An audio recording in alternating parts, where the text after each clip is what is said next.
entirely based on differential costing and the contribution margin.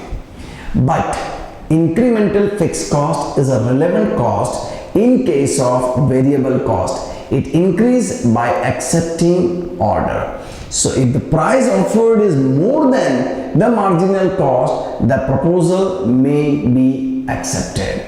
Some questions may be arise at that time: the impact of a future earnings, effect on existing customers, because of you are trying to develop your foreign market also. So your existing customers in domestic market, maybe their prices competitiveness, their supply considerations, everything will be a big question. Selling additional units beyond the present order and capacity expansions problem would be very much important. Next is sale or process further decision. In some manufacturing process, several intermediate products are produced from a single output or a single input. Such products are known as joint products. The cost associated with making these products up to the point where they can be recognized as separate products are called a joint product cost.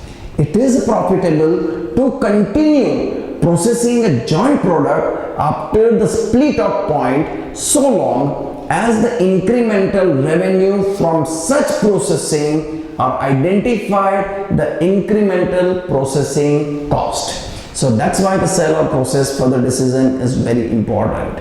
Next is special order. Special order are one-time order that do not affect the company's normal sales. That means when the orders has been received from the different company, that order may be coming in a specific situation or maybe occasionally it happens. So the profit from a special order equals the incremental revenue less than the incremental cost. Because of the special order, the certain amount of capacity has been increased, and because of that capacity increase, there would be some incremental cost. So that incremental cost would be compared with their incremental revenue to identify the exit amount of profitability. So as long the incremental revenue exceeds than the incremental cost, the present sales are unaffected. But if it was reverse, then it would be affected your present sales and your profitability also. The next type is utilization of constrained resources. Whenever the demand exceeds the productive capacity, a production constraint comes into existence. This means that the company is unable to fill all orders and some choices have to be made as regards fulfillment and non-fulfillment of the orders. So that means sometimes it happens, maybe they will not fulfill all the orders, and maybe in the situation they will try to fulfill all the orders. So this means that the company is unable to fill all orders and some choices have to be made as regards fulfillment or non-fulfillment orders. It means that the company is unable to put all orders and some choices have to be considered against requirement of fulfillment and non-fulfillment. Now the next is technological replacement.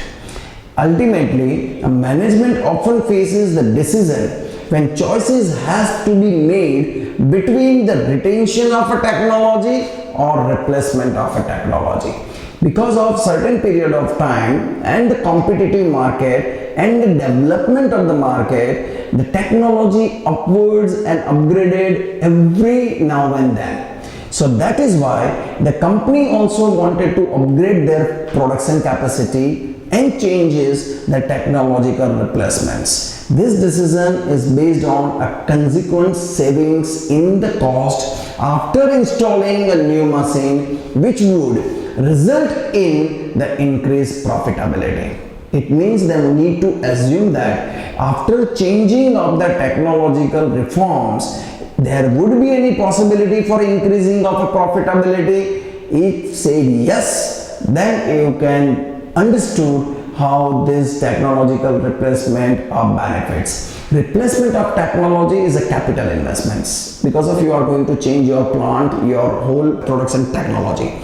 So it means it is a capital investment, which is a long-term decision require the use of discounted cash flow technique. Some important aspects to be necessarily discussed under this particular decision, like significant difference occurs in cost between both technology due to a depreciation and the amount of changes. The decision will impact the outflow and inflow of cash for a specific technology. Why it is actually cash inflow and outflow? One, that because of you are actually change of your technology, you are invested capital money in the business. And because of that investments, maybe your capacity has been increased, your sales also been increased, and then some amount of cash inflow comes in the business. So the decision of selling the old technology must be considered for the analysis. The company must identify as to which time is fit for the replacement of technology as would be help reduce the cost. That means they need to identify the right time to replace the technology. Decision of increase production improve profitability. However, if the market does not accept the increased production, then the new technology becomes fertile. So that means they need to identify. Moving to the next type, that is determining optimum production mix. If a company manufactures more than one product, a problem occurs, as they need to identify the which product and which type of product mix and sales mix would be earning a maximum amount of gain and profitability.